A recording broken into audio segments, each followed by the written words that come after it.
The most powerful executive in professional basketball didn't lose to a rival league. He didn't lose to a competing network or a hostile takeover from Silicon Valley. He got outmaneuvered by a 22-year-old rookie from Iowa who simply decided she had better things to do. That's not a headline from a sports satire site. That's exactly what happened when the NBA's most ambitious crossover event in recent memory collapsed under the weight of one word: no. For months leading up to the Bay Area All-Star Weekend, the corridors of sports broadcasting were buzzing with a plan so ambitious it almost felt too good to be true. League executives, network partners, and marketing teams had been quietly assembling what they believed would be the single most watched non-playoff basketball event in television history. A four-way three-point shootout featuring Stephen Curry, Klay Thompson, Sabrina Ionescu, and the one name that made every advertising executive's eyes light up like a Christmas tree, Caitlin Clark. The projections were staggering. Internal estimates suggested the event could outdraw actual playoff games. Advertising slots were being pitched at premium rates. Network partners were already drafting promotional campaigns built entirely around the dream matchup. And then almost overnight, the whole thing came crashing down in a way that nobody inside those boardrooms saw coming.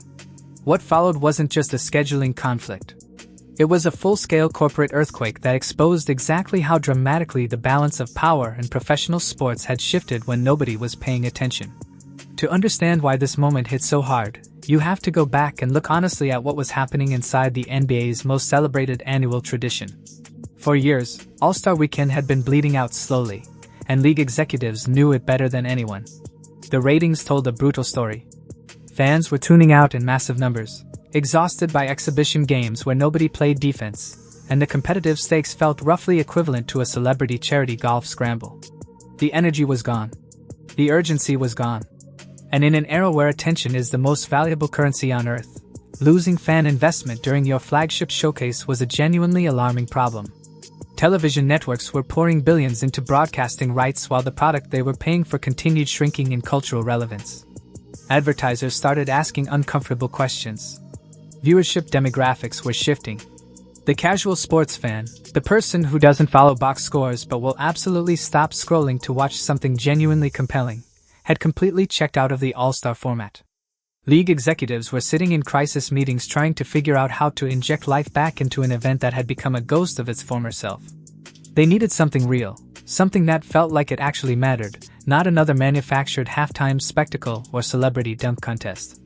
They needed an organic moment of genuine competition that would cut through the noise and remind people why they fell in love with basketball in the first place. And in early 2024, they thought the universe had handed them exactly that. The three-point shootout between Stephen Curry and Sabrina Ionescu became one of those rare sports moments that nobody fully predicted, and everybody immediately wanted more of. It worked for reasons that corporate event planners can't manufacture on demand. There was real competitive tension. There was legitimate skill on display at the absolute highest level. And the crossover appeal between the NBA's most beloved shooter and the WNBA's emerging face created a social media firestorm that generated the kind of organic buzz money genuinely cannot buy. Viewership numbers surged. Highlight clips went viral across every platform simultaneously. Sports fans who hadn't engaged with all-star content in years suddenly found themselves watching every shot and arguing about the results with strangers online. For a league desperately searching for that spark, this was the blueprint they had been dreaming about. And the immediate institutional response was completely predictable. If one crossover event could do that much damage to the ratings record books, imagine what four elite shooters from both leagues competing simultaneously could accomplish. The math seemed simple. Double the star power, double the crossover appeal, multiply the viewership by a factor that would make network partners weep tears of pure gratitude. The plan crystallized quickly inside league headquarters. Bring back Curry.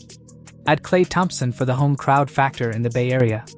Keep Ionescu as the proven commodity and anchor the entire spectacle around the one name that had been breaking every record in sight since the moment she stepped onto a professional court. Caitlin Clark was the missing piece that transformed a compelling event into a generational television moment. Or at least that was the theory. Behind the scenes, securing Clark's commitment became the single most urgent priority for everyone involved in producing the showcase. This wasn't a casual invitation extended as a courtesy. This was a full-court press involving network executives, league representatives, and marketing teams all pushing in the same direction simultaneously. The financial incentives being discussed were significant. Promotional guarantees were being offered that would have put her face on every major advertising platform in the country during the lead-up to the event. Primetime coverage promises were made that most established veterans never receive. Everything about the package was designed to make the decision feel completely automatic. On paper, participating meant sharing a stage with the greatest shooters in the history of the sport, cementing her place in the cultural conversation before her second professional season even began, and reaching a television audience that dwarfed anything the WNBA could generate independently at that point. For a young athlete still in the early stages of building her professional career, the conventional wisdom said this was the kind of opportunity you clear your entire schedule for without hesitation. But the people assembling that package were operating from a seriously outdated playbook. They were running their calculations based on how young athletes used to work, what leverage used to look like, and what the words "once-in-a-lifetime opportunity" used to mean to someone at the beginning of their career. What they completely failed to account for was that Caitlin Clark wasn't operating by any of those old rules. She had rewritten the rule book entirely before she ever played her first professional minute, and the executives sitting across the negotiating table hadn't done their homework well enough to realize it. When word quietly leaked that Clark was declining the invitation, the internal reaction inside league offices can only be described as genuine disbelief. The machine wasn't built to process that answer. Industry veterans who had spent decades operating in the world of sports media couldn't construct a logical framework for why a rookie would voluntarily walk away from the biggest promotional platform available to any athlete in the country. The confusion quickly curdled into frustration, and the frustration triggered an aggressive response. High-level phone calls were made, terms were revisited, new proposals were drafted attempting to address whatever objections her camp had raised. The pressure campaign that followed was not subtle.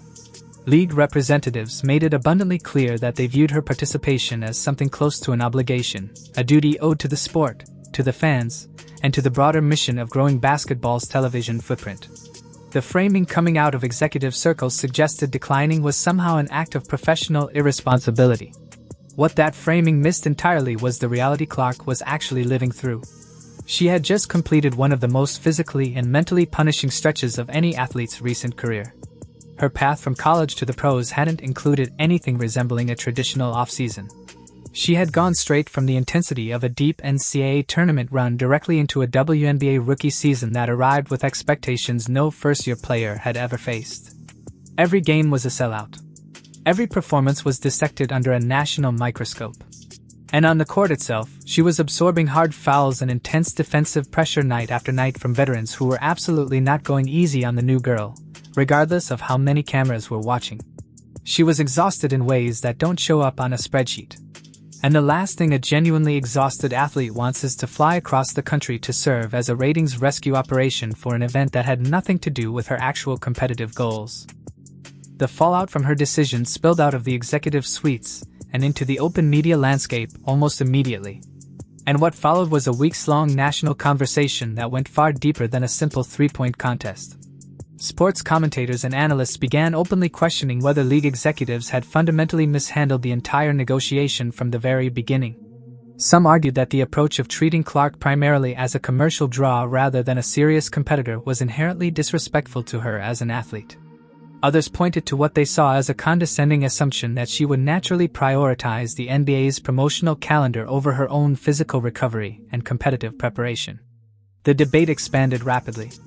Suddenly, this wasn't just a story about a shooting contest that fell apart. It became a referendum on power, respect, and the relationship between the NBA and the WNBA at an institutional level. Commentators who rarely paid serious attention to women's basketball were suddenly invested in the politics of how the negotiation had been conducted. The story had broken containment completely, and every attempt by league representatives to downplay the significance of the situation only added fuel to an already roaring fire. To fully appreciate why this moment was so politically charged, you have to understand the environment Clark had been navigating throughout her entire rookie year. Her presence in the WNBA hadn't just been a boost for the league. It had been genuinely transformative, in ways that created real friction alongside the celebration. Sellout crowds followed her everywhere. Charter flights, which players had been advocating for years without success, suddenly materialized. Television contracts that would have seemed impossible 18 months earlier were signed and celebrated. She was, by any measurable standard, the most impactful first-year player the league had ever seen. But that level of impact doesn't land without turbulence. Veteran players who had spent years grinding in relative obscurity while the sport struggled for mainstream attention watched a rookie instantly receive resources and recognition that the entire league had been fighting for collectively. That created visible tension. Hard fouls that went beyond competitive basketball became a recurring storyline. Post-game press conferences featured subtle shade that anyone paying attention could read clearly. Former legends offered lukewarm assessments of her contributions while the numbers told a completely different story. Clark was being simultaneously celebrated as the savior of women's basketball and treated with a level of skepticism by certain corners of her own league that would have been remarkable for any athlete to navigate, let alone a rookie in her first professional year. If she had stepped onto the NBA's global stage to compete alongside Steph Curry while appearing to bypass her own league's events and priorities, the internal backlash would have been severe. The optics would have handed her critics exactly the ammunition they were looking for. Stepping back from the circus wasn't just about physical recovery. It was about protecting her standing inside an ecosystem that was still figuring out how to coexist with the phenomenon she had become. Then there's the financial reality that completely reframes the entire negotiation. Caitlin Clark's rookie contract with the Indiana Fever paid her approximately $76,000 for the season. That number is not a typo. While she was personally responsible for generating hundreds of millions of dollars in revenue through ticket sales, television deals, and merchandise, her actual league salary was the kind of figure that gets lost in the rounding errors of a serious corporate budget. But that number only tells half the story, and the other half is where the real power dynamic becomes crystal clear. Her endorsement portfolio entering the professional ranks was unlike anything a women's basketball player had ever assembled. Nike, Gatorade, State Farm, Wilson, and many more. The contracts attached to those names were worth tens of millions of dollars, and they were built entirely on the authentic fan loyalty she had cultivated through years of genuine competitive excellence. She didn't need the NBA's promotional infrastructure to reach mass audiences. She was already there. This is the part that the executives pressuring her team completely failed to internalize. The traditional leverage that league organizations use to influence player behavior depends entirely on the player needing what the league controls: exposure, platform, visibility, marketing reach. When an athlete comes into the professional ranks having already built an independent audience of millions and signed major corporate deals that dwarf anything the league's salary structure could offer, those traditional levers simply don't work. Adam Silver and his negotiating team were running a playbook designed for a world where they held all the cards. In the new landscape Clark had already built for herself, they were holding a hand that was mostly worthless. The NBA needed Caitlin Clark far more than Caitlin Clark needed the NBA. And her refusal to participate stated that reality more clearly than any press release ever could have. The network panic that followed behind closed doors was real and significant. Advertising packages for the Bay Area showcase had been pitched and partially sold around the expectation of a historic four-way crossover event. Media buyers had allocated budgets based on projected viewership numbers that assumed Clark's presence. When those projections suddenly became fiction, uncomfortable conversations started happening between league representatives and their broadcast partners. The three-point contest risked sliding back into exactly the kind of predictable, low-stakes routine that fans had been mentally checking out of for years. Sports talk shows went into full dissection mode, running the story on a continuous loop and debating every angle with the kind of intensity usually reserved for playoff controversies. Was her absence going to devastate the event's ratings? Had the league overplayed its hand? Was this the beginning of a permanent rift between the NBA and the WNBA's biggest star? The volume of the media coverage itself became part of the story, demonstrating just how thoroughly one person's decision not to participate in a single exhibition event could dominate the national sports conversation for weeks. While the NBA was managing its crisis, an entirely different competitive landscape was quietly emerging that added another dimension to the power shift. The unrivaled 3-on-3 league entered the picture with an offer structure that looked nothing like traditional professional basketball economics. Equity stakes, six-figure salary guarantees for the off-season months that had previously been a financial dead zone for women's players, and genuine creative input into how the product was built and marketed. These weren't cosmetic differences. They represented a fundamentally different philosophy about the relationship between a league and its athletes. For the first time, top female basketball talent had genuine alternatives that didn't require accepting whatever terms the established organizations were offering. The NBA's inability to secure Clark's participation wasn't happening in a vacuum. It was happening in a market where her options were multiplying and her leverage was growing with every passing month. The corporate suits in New York were trying to negotiate in a landscape that had shifted dramatically beneath their feet. While they weren't watching, something else was happening simultaneously that the immediate media coverage mostly missed. Other players were watching, not just in the WNBA, but across professional sports broadly. A rookie had looked the most powerful organization in basketball directly in the eye, declined their biggest offer, and suffered absolutely zero negative consequences. Her brand value didn't drop. Her fan base didn't shrink.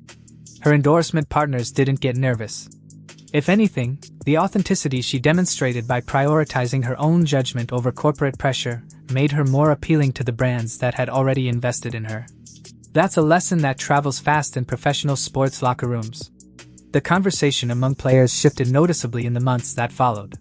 The old model of deferring to league organizational authority in exchange for platform access started looking increasingly obsolete to a generation of athletes who had watched Clark demonstrate a completely different path, building direct relationships with fans through authentic competition and honest self-presentation, assembling independent commercial partnerships that don't require organizational approval, and treating your own career longevity as a non-negotiable priority rather than a variable to be sacrificed for someone else's event calendar. The ripple effects of a single decision not to participate in a Sunday night shooting contest were reshaping how an entire generation of athletes thought about their own power. The dramatic irony embedded in this entire episode is almost too perfect to believe. For years, the standard argument about women's basketball went something like this: women's basketball needs the NBA's visibility, resources, and mainstream credibility to break through to casual fans. Women's sports existed in a kind of dependent relationship with their male counterparts, relying on association and proximity to reach audiences that weren't already converted believers. What the Bay Area standoff exposed was that this narrative had quietly flipped completely without anyone officially announcing the change. The NBA wasn't offering Clark a platform out of generosity or collaborative spirit.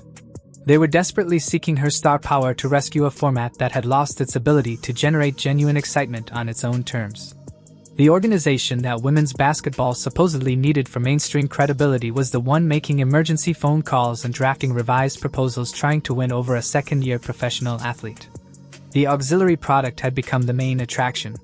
The secondary league had produced the star that the primary league was willing to restructure its showcase around. Every pundit who had spent years explaining why women's basketball needed the NBA's blessing to matter was confronted with a reality that made those arguments look genuinely embarrassing in retrospect.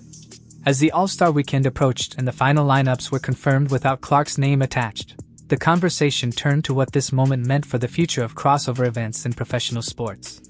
The answer coming from league executives once they moved past the initial damage control phase was a grudging acknowledgement that the old approach simply doesn't work anymore. Future negotiations for events like this would have to start from a completely different foundation. Workload management wasn't going to be dismissed as an inconvenient obstacle. Player equity, meaning genuine financial participation in the revenue generated by an athlete's presence, would have to be part of any serious conversation. The timeline between a grueling regular season and requests for additional promotional appearances would need to account for human physical limitations rather than just broadcast calendar requirements. Respect for an athlete's stated priorities would have to replace the assumption that enough money and prestige could override any personal decision. These weren't radical demands. They were basic professional courtesies that the sports entertainment industry had simply never been forced to extend to women athletes because the leverage hadn't existed to require it. Clark changed that calculation permanently. What Caitlin Clark pulled off during that stretch wasn't just impressive from a personal career management perspective. It was structurally significant in ways that will continue echoing through professional sports for years to come. She demonstrated that in the current media environment, where fans follow individual personalities across platforms with a loyalty that legacy organizations cannot manufacture or control, the traditional levers of institutional power have a ceiling on their effectiveness. You cannot pressure someone into compliance when they don't need what you're offering. You cannot manufacture urgency around a once-in-a-lifetime opportunity for someone who is already living the life that opportunity was supposed to unlock. And you cannot maintain the fiction that women's sports exist as a supporting feature in the NBA's content ecosystem when the numbers tell a completely different story every single night of the regular season. She understood her own value with a clarity that caught an entire industry off guard.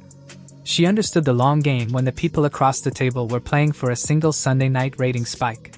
She protected her body, her competitive focus, and her career trajectory when the pressure to sacrifice all three for someone else's benefit was coming from every direction simultaneously. And in doing so, she drew a line in the sand that the entire professional sports landscape is still reckoning with. The balance of power in basketball didn't shift gradually or politely. It shifted all at once, announced by the silence of one name missing from an event roster and the deafening conversation that silence created. The era of dictating terms to elite athletes based on who used to hold the power is finished. The question now is how quickly the organizations that built their entire operational model around that old dynamic can adapt to the world that already exists. Because whether they're ready or not, Caitlin Clark already moved on.